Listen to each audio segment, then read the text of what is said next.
سب سے پہلا سوال میرا آپ تمام پاکستانی سے یہ ہے کہ آپ میں سے کس کس کو یہ معلوم ہے کہ پاکستان اور بھارت کے درمیان نئے سال کے آغاز پر جوہری تنصیبات جتنے بھی ہیں ان کی فہرست کا سالانہ بیسس کے اوپر جو ہے نا وہ تبادلہ ہوتا ہے؟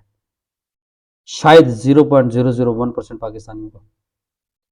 اگر آپ جاننا چاہ رہے ہیں کہ ایسا کیوں ہوتا ہے تو میرے اس ولاگ کو اینڈ تک لازمی دیکھیں گا، کیونکہ اس کے اندر میں آپ کو بتانے والا ہوں کہ پاکستان اور بھارت کے درمیان ہر سال کے آغاز پر مطلب کہ 1 جنوری کو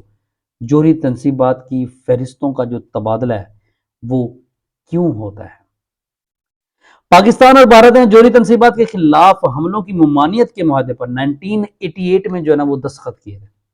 جس کے مطابق پاکستان اور بھارت میں معاہدہ ہے کہ دونوں ممالک ہر سال کے پہلے دن جوہری تنصیبات کے بارے میں ایک دوسرے کو جو ہے نا وہ آگاہ کریں گے۔ پاکستان نے جوہری تنصیبات کی فہرست بھارت کے ہائی کمشنر کے نمائندے کے حوالے کی، اور جبکہ نئی دہلی کے اندر جو پاکستان کا ہائی کمیشن ہے اس کو جوہری تنصیبات کی فہرست دی گئی۔ اس معاہدے کے تحت دونوں ممالک اپنے اپنے حساس مقامات کے بارے میں ایک دوسرے کو معلومات فراہم کرتے ہیں۔ فہرستوں کے تبادلے کے بعد دونوں ممالک ایک دوسرے کو عام استعمال کی جوہری تنصیبات کے مقامات کا علم ہوتا ہے، عام استعمال کی۔ ان فہرستوں میں اگرچہ جتنے بھی ایٹمی ہتھیار ہوتے ہیں ان کی اصل تعداد یا حقیقی مقامات کے وہ کہاں پر موجود ہیں اس کی معلومات جو ہے نا وہ فراہم نہیں کی جاتی۔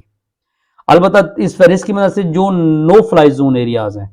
یا جو نو انٹری جہاں پر عام بندہ جو ہے نا وہ نہیں جا سکتا، ان کے بارے میں معمولات جو جتنی بھی معلومات ہیں ان کا تبادلہ خیار لازمی ہو جاتا ہے۔ 31 دسمبر 1988 کو طے پانے والے اس معاہدے میں طے کیا گیا تھا کہ دونوں کے دونوں ممالک ہر سال 1 جنوری کو ایک دوسرے کو جو ہے نا وہ جوہری تنصیبات اور عملات کے بارے میں آگاہ کریں گے۔ بعد میں 27 جنوری 1991 کو اس معاہدے کی توثیق کی گئی اور فہرستوں کے تبادلے کا سلسلہ 1 جنوری 1992 سے جو ہے نا وہ سٹارٹ ہو گیا۔ مطلب کہ 1992 سے لے کر اب تک ہر سال جوہری تنصیبات کی جتنی بھی تفصیلات اور معلومات ہیں وہ دوسرے کو تبادلہ ان کا ہو رہا ہے مسلسل۔